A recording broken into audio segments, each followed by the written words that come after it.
Replay from Coops and Leo the Shotgun Lizard. That's just a name. That's a name that I have to accept. Leo the Shotgun Lizard. Okay. All right. It's fine. It's a terrible image. Like lizard men with shotguns like the Chaos Dwarf blunderbusses. That's not cool. That's not nice. Alright, I gotta focus on the game or everyone in the comments is gonna get mad at me. They're gonna be like, no fun for you. Don't have fun. No, human boy. Don't enjoy your work or anything, human boy. Just crank this shit out, human boy. Do whatever we say. What's that? Oh yeah, what's happening? Oh yeah. Alright, for the green skins of the Shotgun Lizard, which is a disturbing mental image. We have a Doom Diver Catapult, a Rogue Idol, Grimgor. Actually love the Grimgor and the Rogue Idol versus Warriors of Chaos. River Troll Hag with aspect of the Dread Knight and Doom and Darkness, interestingly enough. 4 Squig Herds, 2 Goblins, and then a front line of 5 Orc Boys with triple gold chevrons for big stats. On the other side for Coops and his Warriors of Chaos, we do have the Knights of Immolation, Doom Knights of Zine Treasury of Renown, that are currently trying to go for, it looks like a rock drop or just a suicide dive. We have a Demon Prince of Slaanesh with Enfeebling Foe and Lash of Slaanesh, but also like all of his debuffs.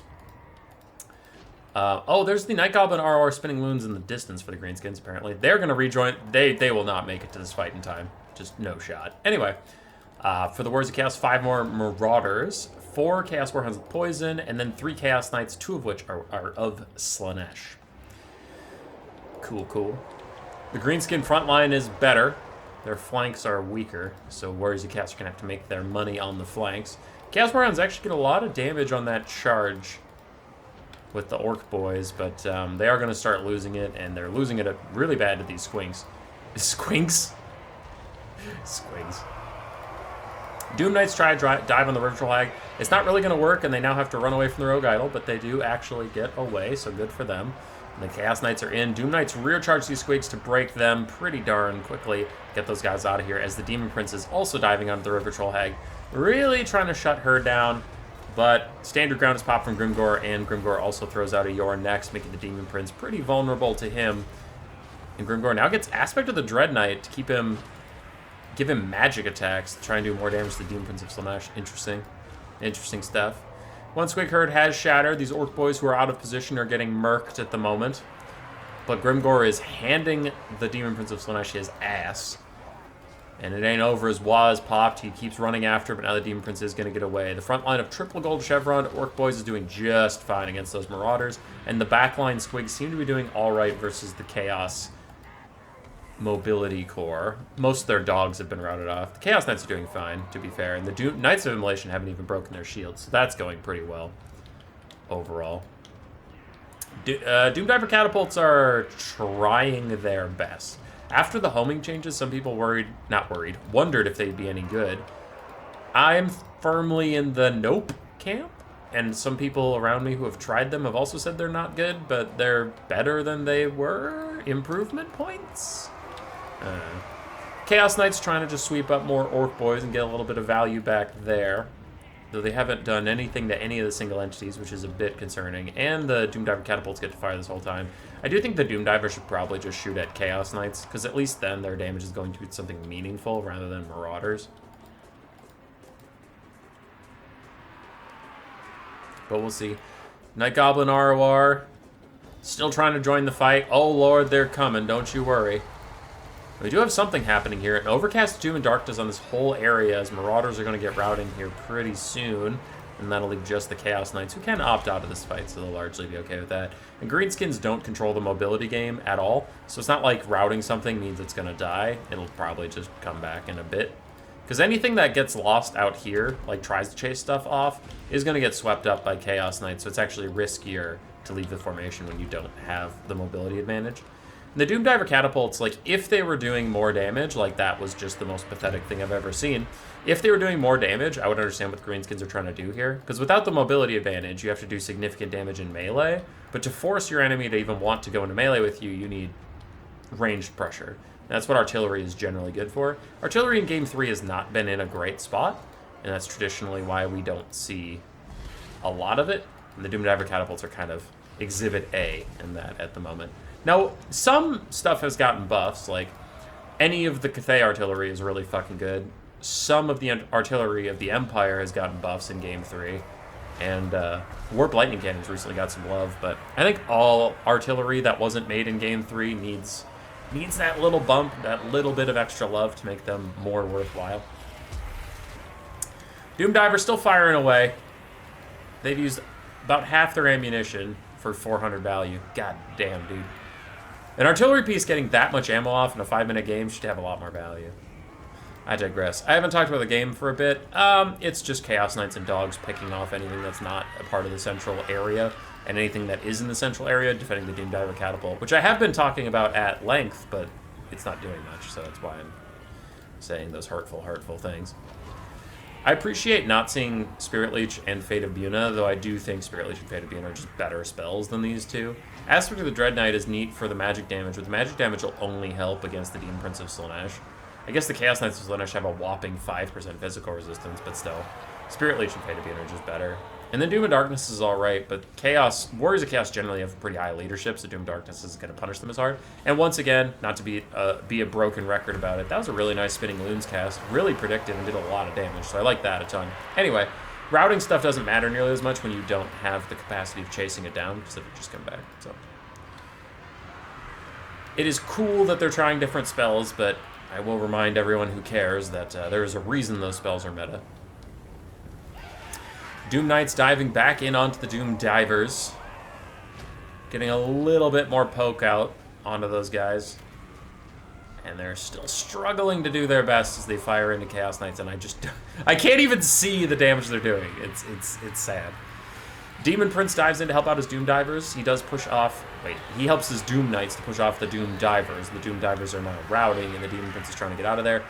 Knights of Immolation kind of struggling. Some of them wanted to leave. Now other ones are just staying and fighting it out for now. And Chaos Knights should be getting a good rear charge on the area. And it looks like they kind of are, but they're trickling in slowly as they hit some squigs on their way. The other ones are trying to rout off goblins, but the Knights of Immolation are going to have a bad time.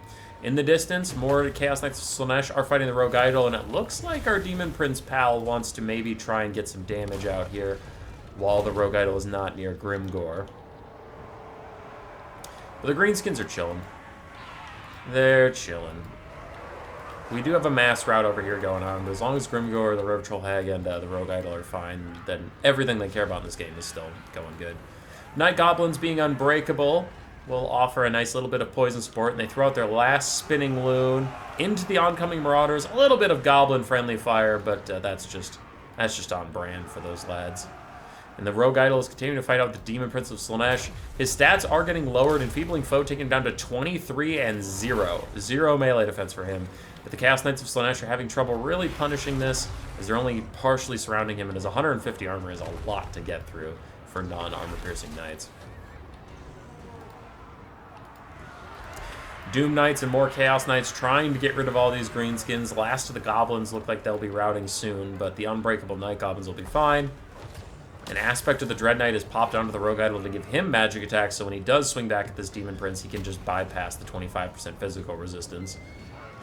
And there is a big thump on the Demon Prince of Slaanesh. Greenskins in mass exodus. The Demon Prince is now trying to get away, but Your Next lowers the speed down to 44. He should be able to get back to the sky. There he goes. He'll be just fine. Bit of Benny Hill, as I imagine the Chaos Knights will be cleaning stuff up, so I'll just fast forward through this portion as the Greenskin single entities slowly waddle and try to get here. Grimgor and the Rogue Idol are going to be a really fearsome problem to deal with, though. Looks like we are just getting a grand old blob fight. Rogue Idol is Enfeebling Foe once again. Everybody in here is taking debuffs from our friend, the Demon Prince. -5 melee attack, -8 more melee attack. They're not feeling great. And then the Rogue Idol, which gets attacked by him, takes -5 melee attack and -5 melee defense from Soporific Musk. Overcasted Doom and Darkness on everybody might terror out some stuff, though the only Chaos Knight that's not ITP actually already terror routed, so there he goes. Now he's routing. But the River Troll Hag's taking a lot of damage for that Overcast plus the big charge, so she'll get routed off soon. That'll leave them with no caster. But once again, I am very concerned about the Knight's capacity to stay in this fight. Big damage on the Rogue Idol from charging from the Demon Prince, and still trying to fight it out a little bit. Taking some damage here as I fast-forwarded through all that. Another Overcast of Doom and Darkness. But the Demon Prince is not even close to Demonic Instability. River Troll Hag looks like she's going to rout. She's been negative for a while. Rogue Idol is down to about half HP. Grimgor is almost full. A little bit more fast-forwarding as the Chaos Knights try and grind through the Rogue Idol. Now, the more damage he takes, the less armor he gets, and that is actually huge for the Chaos Knights. Because he has 3 tiers of passive that gives him more weapon strength for the less armor he has as he takes damage. Chaos Knight's still trying to fight it out. Another Chaos Knight is very low. We have a rather healthy Chaos Knight over here. And then the Knights of Immolation are still at half HP, and they're just trying to charge up their shields. One of the Chaos Knights is gone. The River Troll Hag is dead. Knights charge in, pile in onto the Rogue Idol. Big, big damage. He is entering his Tier 3 mode now, so he's rampaging, but he's the strongest he'll ever get. 1,100 weapon strength. And every time he swings, it is going to be menacing like that. Demon Prince can only take 2 more hits like that before he's going to Demonic Instability crumble. And Grimgor is also hitting him. You're next, lowering his melee defense down to nothing. A Lash of Slaanesh is casted out just for a little bit more extra melee attack. Rogue Idol's at 2k HP. Grimgor is at 5k. And the Knights are continuing to work on it, but Grimgor gets a huge shot on the Knights of Immolation, followed up by a Rogue Idol swinging at him, but the Rogue Idol manages to miss just barely. Demon Prince thinking about charging back in. For now, is not doing it. And more Marauders, more Chaos Knights trying to come back. Rogue Idol's down to 1,500 HP. Knights of Immolation are now trying to path out while the Chaos Knights of Slaanesh charge back in. Here they come, and on impact, they deal about 300 damage, which is real good. Rogue Idol only has 60 armor right now. He's very manageable for these Knights. The other Chaos Knights, the name of Knights of Immolation, charge back in. He is taking a ton of damage. One big clap just before he's going to die, and down he goes. So Grimgor is alone on the battlefield for the Greenskins, but he's still a fearsome combatant, and the Demon Prince of Slaanesh is lurking above. I have to think, though, with all of his debuffs and his enfeebling foes, he can lower Grimgor down to pretty much nothing. And then these Chaos Knights should do fine. One Chaos Knight has shattered. Looks like these Marauders are going to charge in, but they'll probably shatter after they break. I think they've broken too many times, so they'll shatter away here. There they go. Knights of Immolation are in on to Grimgor. Demon Prince also joining in, and the Chaos Knights of Slaanesh are here. Everybody's in on Grimgor. The debuffs are all coming. Your next is not up just yet. I don't see an enfeebling foe, though, so it looks like some of those Lashes of Slaanesh from earlier were probably the last spells going to get cast. Grimgor's melee stats at 5250. Oof. And your next is Caspits as the Demon Prince is leaving. Grimgor's stuck in, trying to swing right now, as the Knights are all going to try and back off. He takes a Knight of Immolation down with him. Another Knight goes down as he's just chopping away at them. The bounce power is getting a little bit better for the Greenskins here, as I don't know if they have what it takes to kill Grimgor. It's mostly on this Demon Prince if he's going to get him. Your next is worn off, so the Demon Prince is back in. Once again, applying Soporific Musk, but even with that, Stand Your Ground is popping. He has 74 melee defense. Grimgor ain't fucking around. Knights of Immolation, Chaos Knights are all in here. Demon Prince trying to path out. He does go through his own troops pretty easily. And Grimgor's Stand Your Ground wears off now, so he's once again lower on the melee defense, lower on the leadership spectrum, but he just needs to swing. He's currently getting stun locked a little bit. He has attack orders on to something. There we go. Now he's just stopped doing that. He just needs to swing at whatever he can swing at. Knights of Immolation lift off. They hadn't taken damage in a while, and the Demon Prince is back in. Your next should be off cooldown, honestly, soon-ish. Grimgor's trying to fight his way out. He is ITP, so he's not going to tear out or anything. It looks like the Demon Prince is now getting orders to escape. Grimgor hasn't swung at him for a while, but there he does. It looks like he missed, but he still staggered the big Demon Prince. Grimgor's getting real low. He got a hit onto the Demon Prince. Good for him, good for him. Knights of Immolation are back in, but Grimgor greets them, immediately knocks their shields off. They're down to 600 HP. That's like a couple hits from him, but he's only knocking off one model at a time. He doesn't have good splash attack, apparently. Demon Prince charges in once more, but your next has to be off cooldown real soon here, as he misses 2 attacks in a row on Grimgor. That's actually just bad RNG. There he gets a big one. Big hit on Grimgor. Bounce power still getting worse and worse. Somehow army losses isn't procced. Grimgor gets a shot back on the Demon Prince. Your next is up. Gets another hit on the Demon Prince. And now the Demon Prince is starting to demonic instability crumble. Grimgor doesn't give a shit. And without the Demon Prince, the leadership of these knights will fall. I wonder if the Knights of Immolation will rout from that. There goes their lord. They are going to rout. It leaves just Grimgor, but his leadership is dipping. He's wavering, but Stand Your Ground rallies him at the last second. He's still fighting his Chaos Knights to Slash, but he's down to about 1k HP. Not a ton left in the gas tank for Grimgor. But also, these Chaos Knights of Slanesh are not feeling too great. Their leadership goes down to 14.